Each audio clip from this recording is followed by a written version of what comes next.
Фотосесия на бременна дама. Да, тази сесия се осъществи в нашето студио. Също така направихме и грим. Нашата гримьорка Дани, вече я познавате с нашите сладки тризнаци, направи грима в фотостудиото.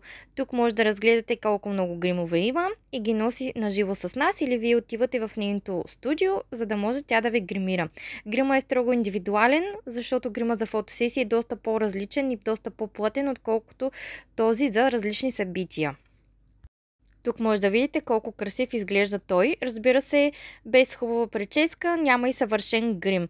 За целта са необходими също така една прекрасна рокля, много емоции, добър фотограф и различни пози, които да ви бъдат показани в фотосесията. Позирането се осъществява от мен, вашия фотограф. Аз ви показвам абсолютно всичко, преобличам ви, сменям декори, цветове, светлини и много други. Също така ви показвам и как да застанете за семейни снимки. Сега ще погледнете и за какво иде реч. Запазване на час е необходимо да се обадите поне един месец по-рано, за да може да осъществим вашата сесия в София или в Стара Загора. Ако решите и на друго място, само трябва да ме предупредите по-рано и за кой град искате да бъде направена вашата фотосесия. Всичките снимки след това се обработват с професионален ретуш. Може да изберете и снимки с лек ретуш, но там ще бъдат много по-различни декорите от тези изчистени прекрасни кадри, които са избрали нашите бъдещи родители. Отново напомням, че за прекрасните визии може да се погрижат за грим и прическа нашия гримьор и фризьор, но за целта трябва отново да се свържете с мен, за да може да ви дам контакт с тях.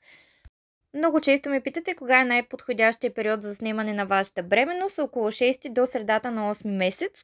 Разбира се, има изключения, но все пак зависи вие как се чувствате, как позирате, дали ви е удобно да ставате и сядате постоянно, както и да се лежи по земята по гръбче. Знам, че много бремени изпитват дискомфорт, но имайте предвид, че фотографията на бремени не са просто снимки, това си е буквално работа за 2-3 часа.